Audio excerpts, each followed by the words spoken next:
Hare Rama, Hare Rama, Rama Rama, Hare Hare. Jaya Radha, Gopinath Radha, Gopinath Shri Radhe.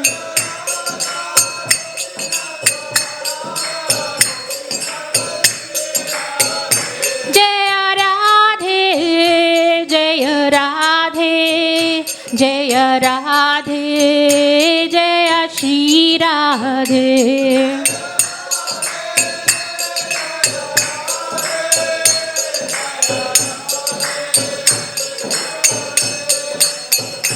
Jaya Jagannatha, Jagannatha, Baladeva, Jaya Subhadrama.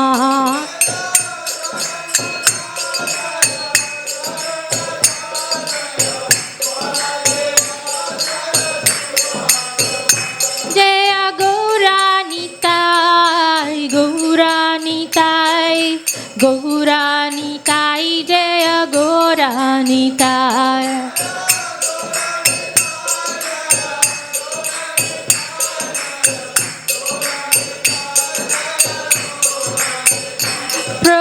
Prabhupada, Prabhupada, Prabhupada, Jaya Jaya Prabhupada.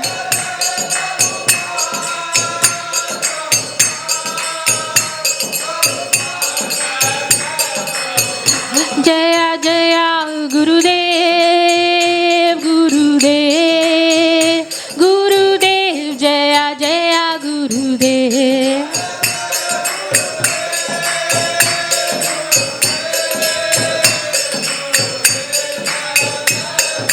Nitai Gora Hari Bol, Hari Bol, Hari Bol, Nitai Gora Hari Bol. Hari Bol, Hari Bol, Nitai Gora Hari Bol.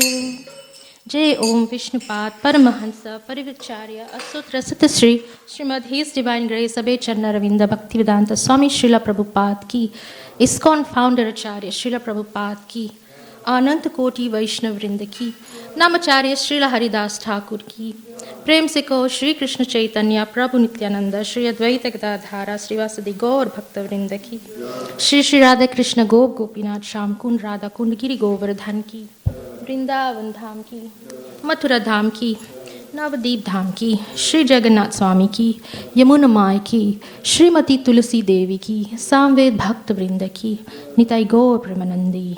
All glories to the assembled devotees. All glories to the assembled devotees. All glories to the assembled devotees. All glories to Sri Guru and Gauranga. Srila Prabhupada ki jai. Srila Gurudev ki jai. Namo Vishnupadaya Krishna Prastaya Bhutle Srimate Bir Krishna Goswami Niti Namne Namo Hamsa Nikashaya Prabhupada Priyate Shuddha Shuddhi Nishtabhem Tasya Vakyanuvadine. Oh, Hare Krishna and good morning everyone. Welcome to this morning's Srimad Bhagavatam class at Sri Radha Gopinath Temple, Sydney, Australia. Welcome to all our online viewers on Mayapur TV and ISKCON Sydney YouTube and Facebook. So this morning we are reading from Srimad Bhagavatam, Canto 2, Chapter 8, titled Questions by King Parikshit. And the text is text 9. So, Om Namo Bhagavate Vasudevaya. Om Namo Bhagavate Vasudevaya. Om Namo Bhagavate Vasudevaya.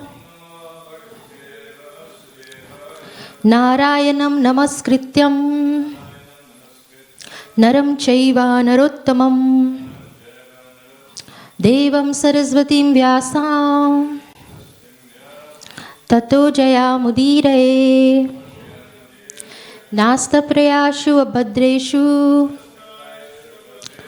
Nityam Bhagavata Sevaya Bhagavati Uttama Shloke Bhaktir Bhavati Naishtaki Krishnaya Vasudevaya Devaki Nandanaya Cha Nandagopa Kumaraya Govindaya Namo Namaha. Okay. Ajashrajati Bhutani Bhutatma Yad Anugrahat Dadraseyena Tadrupam Nabhi Padma Samudbadbhava Ajashrajati Bhutani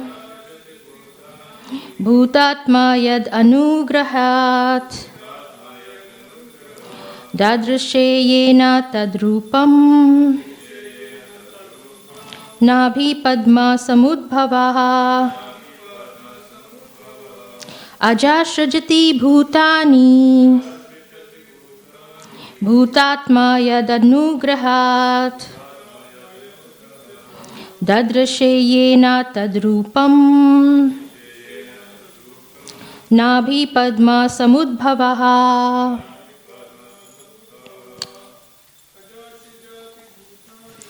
Ajashrajati Bhutani Bhutatma Yad Anugrahat Dadrasheyena Tadrupam Nabhi Padma Samudbhava Ajashrajati Bhutani Bhutatma Yad Anugrahat Dadrasheyena Tadrupam Nabhi Padma Samudbhava. Okay. Aja, one who is born without a material source. Shrajati, creates. Bhutani, all those materially born. Bhuta Atma, having a body of matter. Yat, whose. Anugrahat, by the mercy of. Dadrashe, could see. Yena, by whom. Tat Rupam, his form of body. Nabhi, navel. Padma, lotus flower. Samudbhavaha, being born of. So we've got the translation and the purport by His Divine Grace A.C. Bhaktivedanta Swami Srila Prabhupada Ki Jai. Okay, translation. Brahma, who was not born of material source, but of the lotus flower coming out of the navel abdomen of the Lord, is the creator of all those who are materially born. Of course, by the grace of the Lord, Brahma was able to see the form of the Lord. Okay, so let's repeat that. Brahma, who was not born of a material source, but of the lotus flower, coming out of the navel abdomen of the Lord, is the creator of all those who are materially born. Of course, by the grace of the Lord, Brahma was able to see the form of the Lord. Okay, so the purport, just let me see what's in the next one. Okay, so I might actually go two texts. The first living creature, Brahma, is called Aja because he did not take his birth from the womb of his mother, materially born. He was directly born from the bodily expansion of the lotus flower of the Lord. Thus, it is not readily understandable whether the body of the Lord and that of Brahma are the same quality or different. I'll repeat that. He was directly born from the bodily expansion of the lotus flower of the Lord. Thus, it is not readily understandable whether the body of the Lord and that of Brahma are of the same quality or different. This must also be clearly understood. One thing is, however, certain. Brahma was completely dependent on the mercy of the Lord, because after his birth, he could create living beings by the Lord's grace only, and he could see the form of the Lord.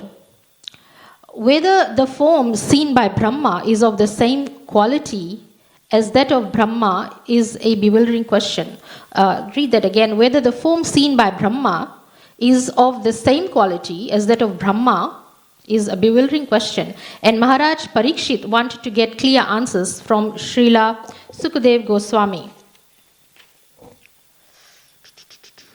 Okay, we might leave it there. Okay, so Om Jnana Timirandasya Jnananjana Shalakaya Chakshurun Militam Yena Tasmai Shri Guruve Namaha. Shri Chaitanya Manovistam Stapitam Yena Bhutale Swayam Rupa Kadamayam Dadati Swa Padantikam. Vandeham Shri Gurum Shri Yutapada Kamalam Shri Gurum Vaishnavamscha Shri Rupam Sagrajatam Sahagana Ragnatan Vitam Tam Sajivam Sadvaitam Savadutam Parijana Sahitam Krishna Chaitanya Devam Shri Radha Krishna Padan Sagana Lalita Shri Vishakhan Vitamscha. He Krishna Karuna Sindhu Deen Bandhu Jagatpate Gopesha Gopika Kanta Radha Kanta Namastute. Tapta Kanchana Gorangi Radhe Vrindavanishwari Vrishabhanusute Devi Pranamami Hari Priye. Vanchakalpa Trubhyascha Kripa Sindhu Vaevacha Patitanam Pavanebhyo Vaishnavebhyo Namo Namaha. Jai Shri Krishna Chaitanya Prabhu Nityananda Shri Advaita Gadadhara Srivasadi Gaura Bhakta Vrinda. Hare Krishna Krishna Krishna Hare Hare Hare Rama Rama Rama Hare Hare. Okay. Right.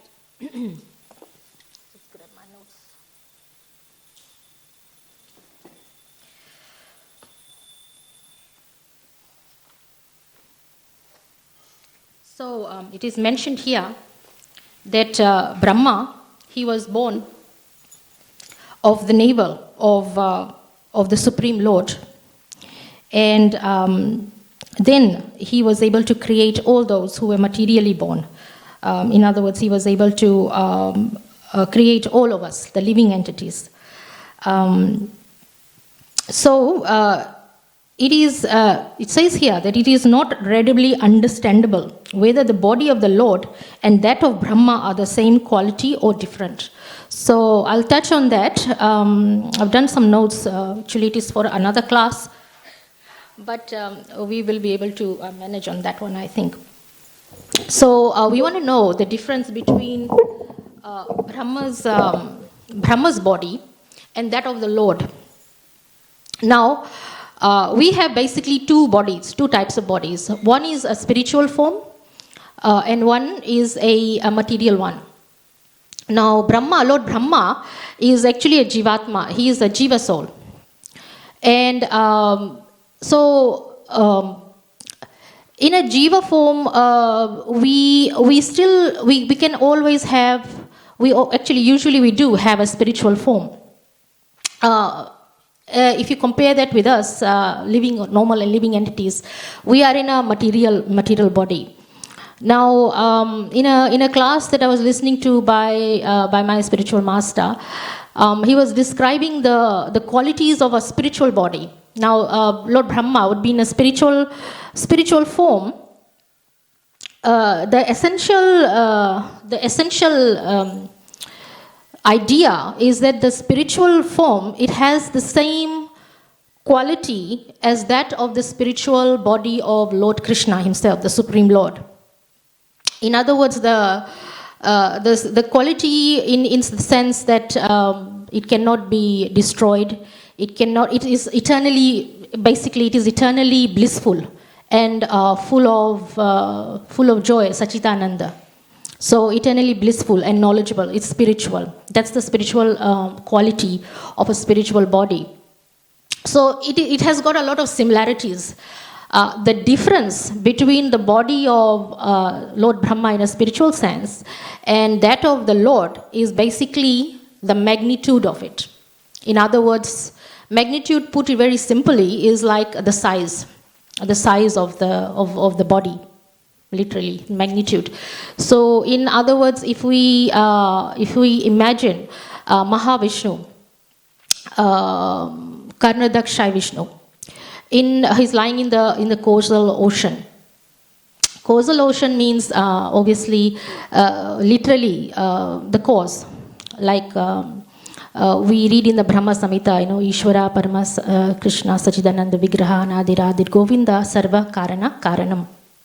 So the Karnadai Vishnu, Karnadakshay Vishnu, he is basically the cause. And what he does is lies in the causal ocean. And the size of his body is so huge that every single pore of his body, he can produce numerous universes. Compare that to the other spiritual bodies. Even though we have the same quality of that spiritual body, we are unable to, or somebody who has that kind of spiritual body cannot be compared to Karnadakshay Vishnu, for example, his body. In other words, Karnadakshay Vishnu's body is basically, it is, what's the word, unexcelled. In other words, he excels above those. So that's one difference. And another difference between, now that we are looking at the difference between Lord Brahma's body and that of the Lord's body, another difference other than the magnitude of it is Lord Brahma's spiritual body has been produced by the Supreme Lord. In other words, it has been caused by Karnadakshay Vishnu, or Garbhodakshay Vishnu, the navel, the lotus flower came out of the navel. So he has been produced. In other words, there is a cause behind his body. But the cause behind the Lord's body, there is no cause basically. He is causeless. In other words, so many people have asked, how do I do this? Never mind. It's okay.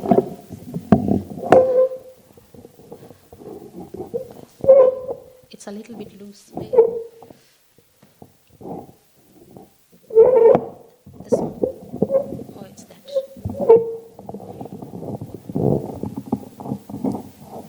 Thank you. I was actually talking about the causeless form of Lord Krishna, the body. Lots of Mayavadis, they have asked, we know in a scientific world, even, we know the cause of everything basically. Everything has a cause. For example, your body, it's been produced by, well, let me ask that question out. Let me throw that question out to the floor. How have you been, what's your cause? What's the cause of your body? Any answers for that? What's the cause of your body? Did you say parents? That's spot on, that's right, 100% correct. Your parents are the cause. So your mother and your father, they're the cause of your body. Obviously, there is another spiritual answer to that also, is that our karma, we get our body according to our karma. So our body is a direct result of our karma. But the answer really is that the cause of our body is our parents. Obviously, Lord Brahma's body, the cause of his body is Lord Krishna. But who is the cause of Lord Krishna's body? That is the eternal question that everybody asks. I have asked that question myself many, many times, and I'm thinking, how did Krishna come into existence? I know we are here because he produced us. By the pores, our universe was produced by the pores, one of the pores of his skin. And we are actually the smallest of the universes, apparently, from the scriptures that we read. But who created him? No one knows. Actually, no one knows. No one has understood and no one knows. So that is essentially another difference, is the cause. And as far as the material body is concerned, it is also totally different in the sense that the bodies that Lord Brahma creates, material bodies, it is completely opposite in nature to the spiritual world, spiritual body. In other words, the material body is, first of all, we know that the spiritual body is Sachidananda, in other words, eternally blissful and knowledgeable.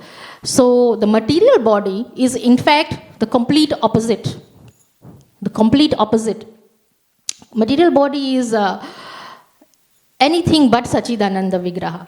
It is what we call, there's a nice word for it, Asat. Asat means temporary, Asat. And Achit, it means full of ignorance. So the difference between spiritual and the material, that's basically the main difference, is that Sachidanand is full of bliss and material body isn't. Now, the reason why it is temporary and it's not full of bliss is actually very obvious. Is our material body, it goes through the cycle of birth and death, old age and disease. So it is been said that the material body, when born, is the most painful. Birth of a body. The person who is being born experiences excruciating pain. Really, a lot of pain, which is not experienced in the spiritual form. And now,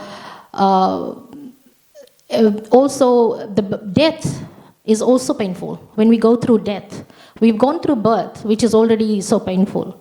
Then we go through death, that is also unimaginable.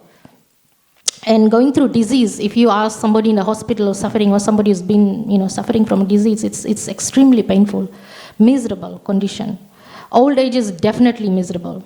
Right now, Australia population, we do have a lot of old people, and the government policies are out that they are being compromised in their retirement funds, retirement payments, and so the older generation of our citizens of this country are going through a lot of pain and suffering.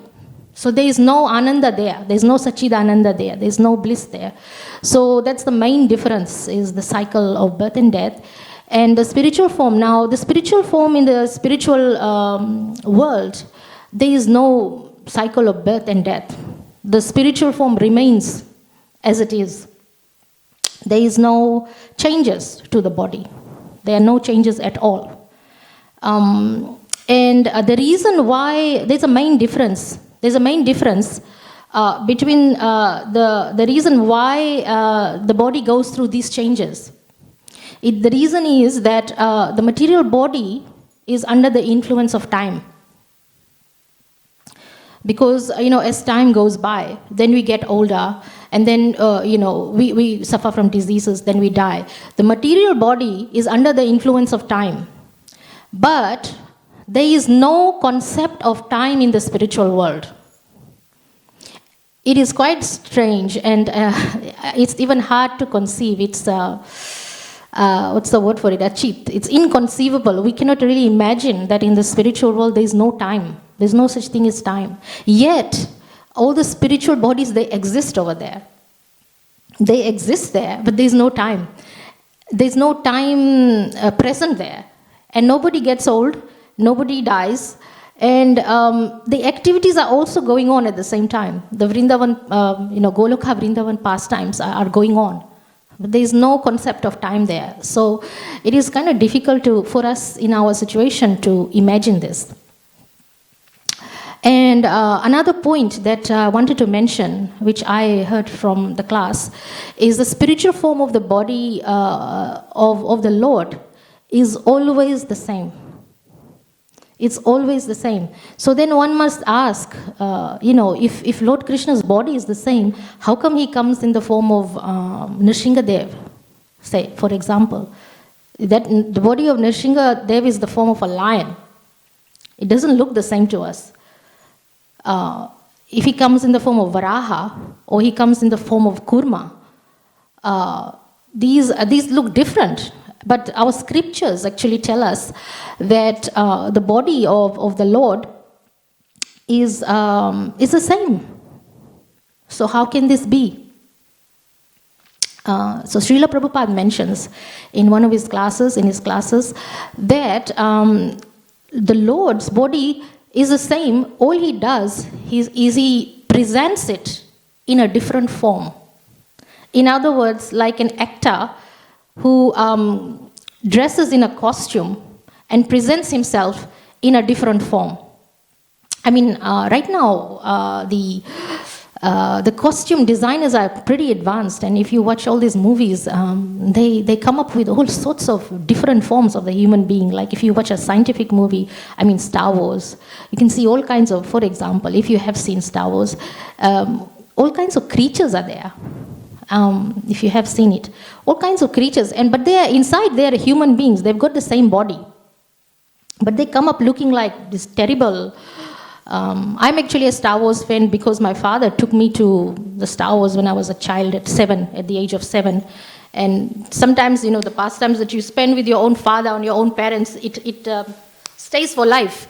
So my father was a science fiction freak, and it kind of rubbed on me. So I followed the Star Wars series for quite a while.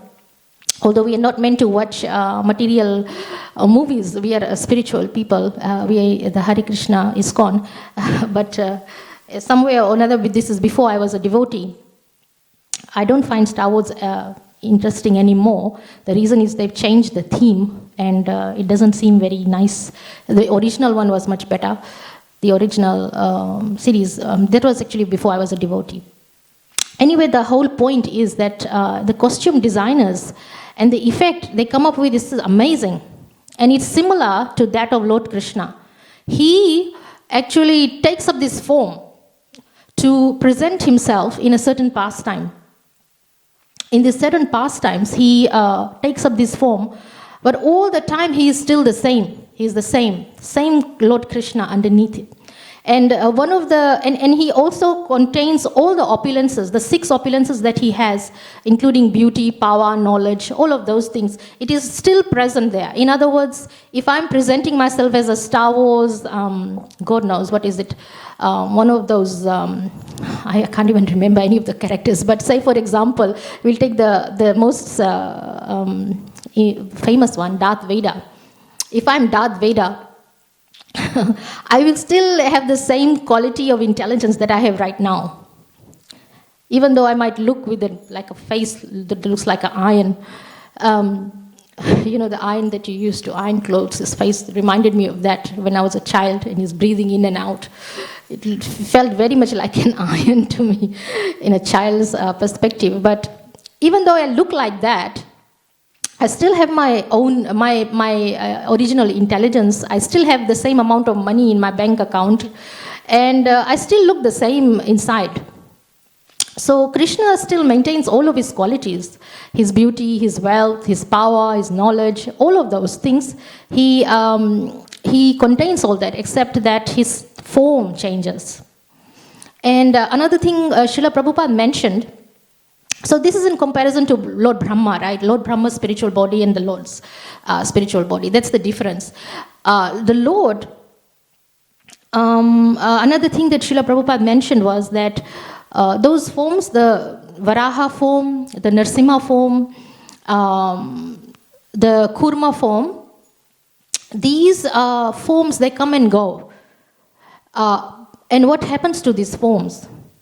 So, Srila Prabhupada said that at the time of dissolution,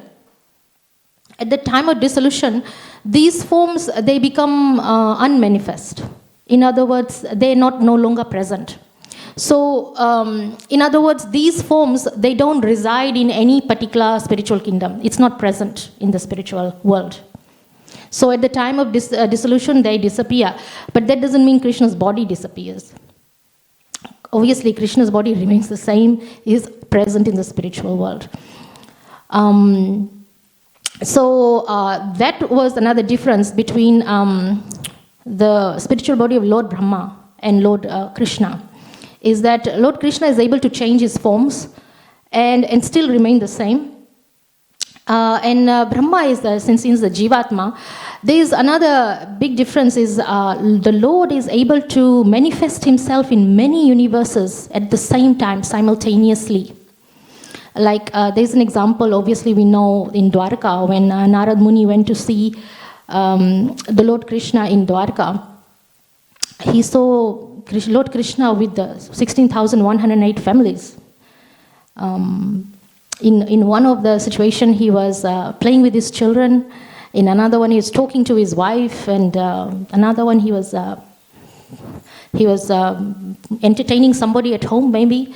I mean, I've had an interesting dream. This is one of my interesting spiritual dreams. I have quite a few, and I share them in my class just to inspire or maybe make things interesting, because some of the listeners have told me, you please try to tell us a little bit more about that. So I'll tell you this one.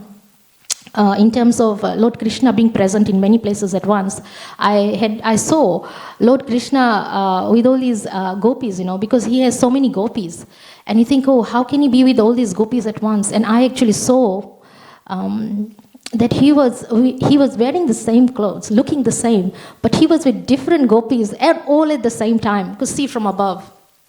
And in one place he was, playing with the gopi. Another one he was relaxing and lying down with the gopi. Another place he was dancing, or he was holding a gopi. Another one he was like touching a gopi, on that shoulder or something.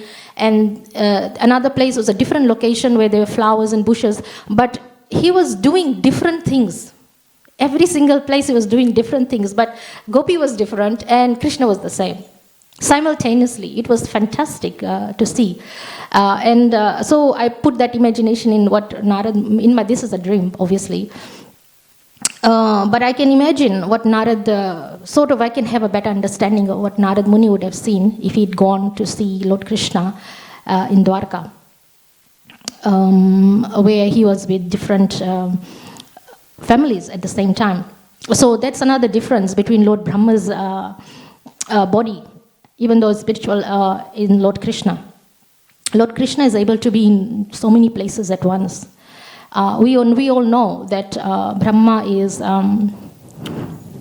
present in every universe, but there's a different, because he's a Jivatma, there's a different soul. Brahma is like a title.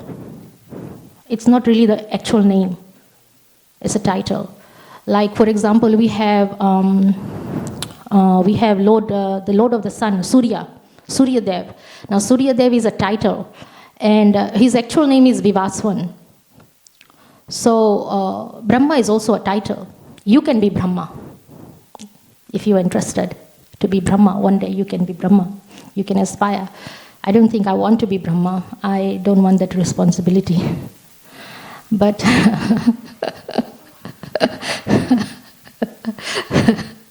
as soon as we are given a title, we go, no, Prabhu, we don't want this because we don't want the responsibility. If somebody told me, be a temple president, I will say, no, I don't want the temple president because I don't want the responsibility. It's too much responsibility. Anyway, so it's a title, and anyone can be Brahma. So that's another difference between the spiritual form and Lord Krishna's forms. He can be in so many places all at once.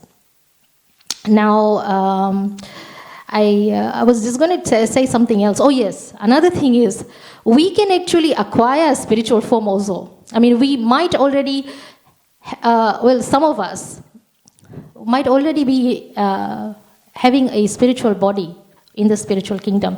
Now, what Gurudev was saying was that if we, as the Jivatma, we are able to acquire our spiritual form, there is one thing we can do at that time. And that is, in the spiritual form, we can be in two places or more at the same time. And the perfect example he gave was the spiritual souls that came down during the Chaitanya Mahaprabhu Leela. They were there with Lord Chaitanya, but they were also in the original Goloka Vrindavan at the same time. But they descended also. So if we happen to have finally acquire one day the spiritual form, which is what we are aspiring for right now, we will be able to be in two or more places, which is quite nice. And so being with Lord Chaitanya and being with Radha Krishna at the same time, that would be so nice. It will be super fantastic. That's something that we can aspire to. How can we do that? Right now, excuse me, our bodies, it is being covered. Our gross body and subtle body is covered by what? Covered by material desires.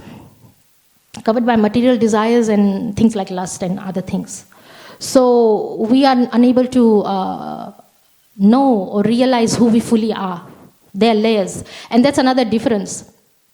Lord Krishna is never covered by any of those material desires or lust. So he is beyond all that. His body. But our body right now, in a material form, it is covered by those layers of material desires and all those other nice things. So we are unable to acquire that spiritual form right now. We are unable to acquire that spiritual form. So what we need to do, the solution, in order to acquire the spiritual form is to basically chant.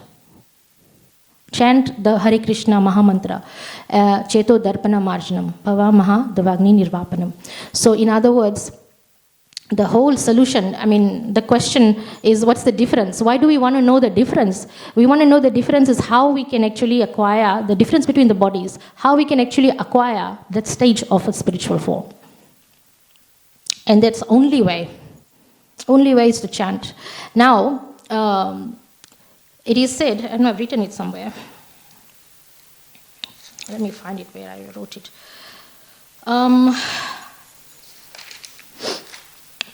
It is very interesting because, right, here we go. It's like sometimes we chant, it cleanses our hearts, but what is it that cleanses the heart? It is the sound vibration. It is the sound vibration of the holy names of the Lord that is present within us. It is like Krishna himself. Basically, it is Krishna himself. So it is the sound vibrations that frees us, or that wakes us up from illusion. So we are like in a deep sleep of Maya. It's like sometimes when we are asleep in the morning, if you happen to be sleeping very deeply, and your alarm goes off and says, Prabhuji or Mataji, it's time for Mangala Arati, wake up. And you are in a really deep sleep, and you say, oh no, let's throw the alarm away. Give us 2 more minutes. Give us 5 more minutes. I really wish it was 2 o'clock in the morning and not 3 o'clock, 4 o'clock. Because we really want to sleep. Really want to sleep. I have always had this problem with sleeping. I really need my sleep 8 hours, or otherwise I don't want to wake up. But after practicing this devotional life for so long, now automatically, without the alarm, we wake up at 4:30, 4 o'clock. There's an internal alarm. Thanks to our spiritual masters who's initiated us, there's an internal alarm. You just wake up. Even if you want to sleep, you can't. So anyway, the whole point is that waking up from the deep slumber, or the deep, I'd say deep slumber, yeah. We're so involved in our material lives that we are asleep, we are unaware. So when we start chanting, we don't immediately wake up. That's the point. We gradually wake up. Just like we wake up gradually in our sleep, we wake up gradually from the sound vibration. And sometimes, it depends on how deep sleep we are in the lap of Maya. Sometimes it takes lifetimes of chanting, 2, 3, 4 lifetimes of chanting, before we can fully wake up and fully realize who we are. Before the layers of the material desires and lust and all our payback for all the karmas we did. Because we are always accumulating karma. To pay back all those karmas, we might require so many lifetimes of chanting before we can acquire our spiritual form. So that is what it means. Like a material bodies is covered by different degrees of lust and material desires. But obviously Krishna is not. Now, another reason, another difference between the bodies is obviously is a very obvious one, that we are actually in a material form. We are forced to take the body we have. Do we have a choice of what kind of body we want? I mean, this is a very interesting topic, talking about bodies. The reason we talk about these bodies is because we want to know how to acquire the spiritual one. This is really not the best of bodies to be in, because it's temporary. You look like this now, but you won't look like this in 10 years. And I didn't look like this 10 years ago.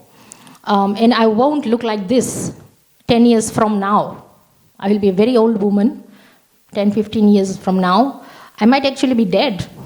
Who knows? So we don't really want this body, which changes all the time. So how to actually acquire a body that will give us bliss all the time?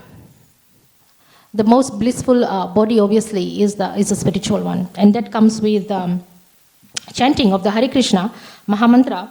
But we are forced to actually get this body due to our karma and due to our desire. So we could be a cat or a dog. Lord Krishna is very, very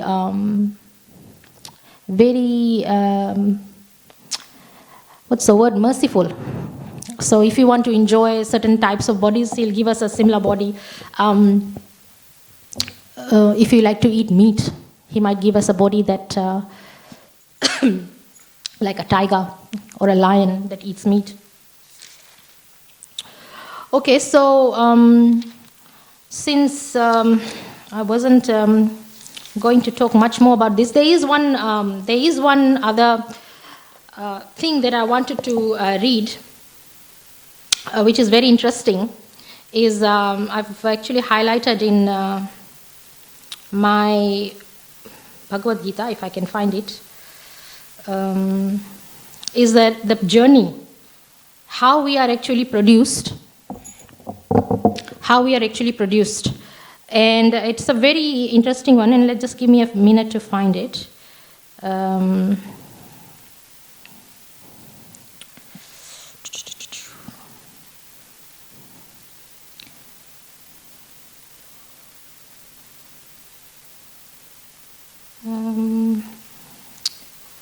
Which actually goes...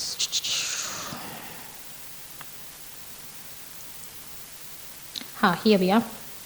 It is taken from the Bhagavad-Gita 8.3. I'll read it out. Shri Bhagavan Uvacha Aksharam Brahma Paramam Swabhavo Dhyatmam Uchyate Bhuta Bhavod Bhavakaro Visargaha Karma Sanjitaha. And the translation is: the Supreme Personality of Godhead said the indestructible, transcendental living entity is called Brahman. The eternal nature is called Adhyatma, the self. Action pertaining to the development of material bodies of the living entities is called karma, or fruitive activities. Now, in that, I wanted to read this particular purport of the process of having a material body, how it is actually done. In the process, oh God, I hope I have got the right one. Yes, it is. So the living entity actually descends on the earth. How does it do it? How do we actually descend? Does anybody have any idea how we descend? The actual process? I'll read it out. It says here in the purport, in this particular text, Bhagavad-Gita 8.3, the living entity descends to the earth in the form of rain. Did anyone know that? We actually descend in the form of rain. And it is written in, if you want to see the scriptures that it has been referred to, it is in the Chandogya Upanishad. So it is from the Upanishads, 8.3. And it says we actually, in order to acquire a material body, we actually descend to the earth in the form of rain, and then from there it takes on the form of grains. So then from the rain we become a grain, and then from the grains are eaten by men, humans, So this is our process. If you want to draw a flow chart, and if you want to, draw those arrows. So first we become a rain, and then there's an arrow, we become a grain. And from the grain, there's an arrow, we get eaten by man. And then in the man, we get transformed into semen. So if you really want to know where life comes from, because obviously there's a fusion of, the egg of a woman and the semen of a man. And you think, where is the life? Where is the Atma? Where is the soul? It is basically in the semen itself, from what I've read, which was a revelation when I read this. So the life is in the semen itself. And what happens is it impregnates a woman, and thus the living entity once again attains the human form to perform sacrifice, or to repeat the same cycle. This was something interesting I discovered last night. I always had this idea, because we listen to classes, and our speakers, our spiritual masters, they tell us that, and I heard somewhere that we come in the form of grains, but I didn't know where the reference was.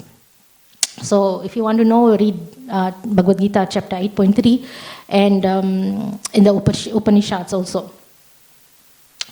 So we come in the human form after that, and in this way the living entity perpetually comes and goes on the material path. So this is how we acquire material body. The Krishna conscious person, however, avoids such sacrifices. He takes directly to Krishna consciousness and thereby prepares himself to return to Godhead. So if we have come in the form of grains, we all have been grains once, we've all been eaten, and now we are in a human form. So it's a huge process if you really think about it, from a grain to a human form, and our journey in between. And the smart person will take up Krishna consciousness and return to Godhead. Impersonalist commenters on the Bhagavad-Gita unreasonably assume that Brahman takes the form of Jiva in the material world, and to substantiate this, they refer to chapter 15, verse 7 of the Gita. But in the verse, the Lord also speaks of the living entity as the eternal fragment of myself. The fragment of God, the living entity, may fall down into the material world, but the Supreme Lord, Achyuta, never falls down. Oh, that's another difference. Living entity has a tendency to fall down, but the Lord never does. So Lord Brahma might fall down one day, who knows? So that's another difference between the two. And the Supreme Lord Achyuta never falls down. Therefore, this assumption that the Supreme Brahman assumes the form of Jiva is not acceptable. It is important to remember that in Vedic literature, Brahman, the living entity, is distinguished from Parabrahman, the Supreme Lord. Okay, so I'm going to stop there. We have reached our time. Does anybody have any comments or questions? Yes.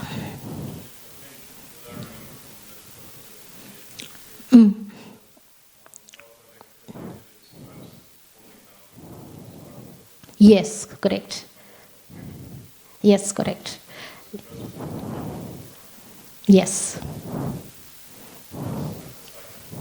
Birth and death. Yes. Yes. Yes. Yes. We are in the Swarglok, and we have attained many pious deeds, and then we go higher up, and then we attain certain celestial bodies. And then how we fall down into having a material body, we have to start the same cycle all over again in the rain form. Yes, that is correct. So we would be in a different form. Yes, so that is correct when we are in the celestial. So that's a good comment, that before we even came down in the rain form, or in the grain form, we would have been in the Swarglok or any other loks. And then, our good deeds, our pious karmas run out. And when it runs out, the good pious deeds that we have in our bank account. So the whole conclusion of that is not to aspire to go to the spiritual or heavenly planets. We might, these are the desires. We might have desires to attain the spiritual planets and enjoy in the Swarglok, or we might, in any other loks, which is not the spiritual kingdom of Lord Krishna. We might like to do that, but our pious deeds will run out. Eventually, we have to come down and we start the whole process again and again and again and again. until we realize that we have to go back to the spiritual kingdom, until we take up Krishna consciousness, until we start chanting. And even when we start chanting, if we are not careful of continuing chanting, we still have a tendency to fall. So we are still in a precarious position. We have the intelligence right now, devotees especially, that we have started chanting. But say, for example, along the way, we stop chanting. We've taken up initiation, we have a guru, but we stopped chanting for whatever reasons. We'll start accumulating karma again. As soon as we start accumulating karma again, and at the time we die, we could easily acquire another body. It depends on how much of pious deeds we've accumulated. We might be elevated to a higher lok, higher planet, then we come down again. So we haven't really achieved the spiritual kingdom. So then we come down again in the form of rain and grain and all that. So the smart thing to do, according to what we've read today, according to Srila Prabhupada, is to be very consistent in our bhakti, to be very consistent in our chanting, to make sure that our chanting continues all the time. Very important. So good point there. Okay, any other comments? No? Okay, Granth Raj Srimad Bhagavat Puran ki Jai.